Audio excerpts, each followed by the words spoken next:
Dahil sa pag-water cannon ng China, hindi muna magagamit sa resupply missions ang ML Kalayaan matapos mabasa at masira ang makina, generator at iba pang mahalagang equipment nito. Ikinababahala rin ng namataang pagpapalawak ng Mischief Reef. May report si Marisol Abduraman.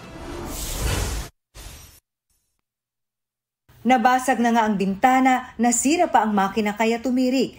Yan ang sinapit ng ML Kalayaan sa tindi ng isang oras na pambobomba ng tubig ng China Coast Guard habang naghahati ng supply sa BRP Sierra Madre sa Ayungin Show nitong linggo.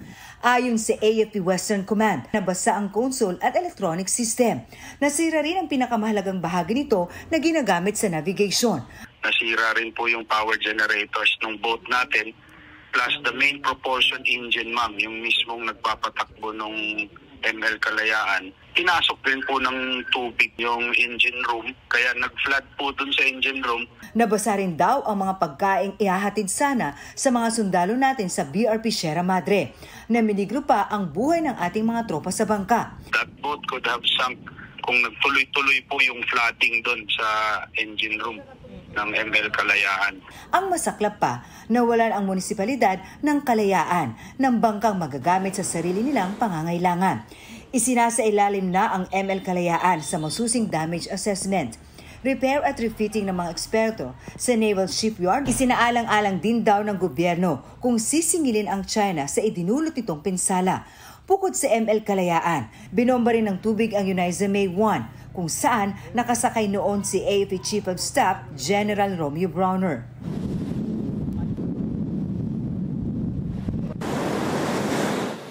Mula sa dagat hanggang himpapawid, agresibo ang China.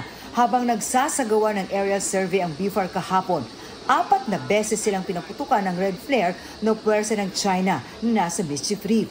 Babala na huwag lumapit sa bahura. 5 beses ding nag-radio challenge ang China. Ang runway naman, hinarangan ng mga truck bilang babala na hindi pwedeng lumapag. Bantay sarado ng China ang Mischief Reef dahil tinatayuan nila ito ng mga pasilidad kahit na nasa loob ito ng exclusive economic zone ng Pilipinas. Ngayon, nadiskubre ng BFAR na pinalalawak pa raw ng China ang artificial island. Kung titingnan mo, parang hindi siya buong naka-circle, parang naka-letter C lang siya, ma'am, na ano. So kung makikita niyo, ma'am, nagdadagdag sila. Sinusubukang pangkunin ang panig ng National Task Force on West Philippine Sea tungkol dito. Marisol Abduraman, nagbabalita para sa GMA Integrated News.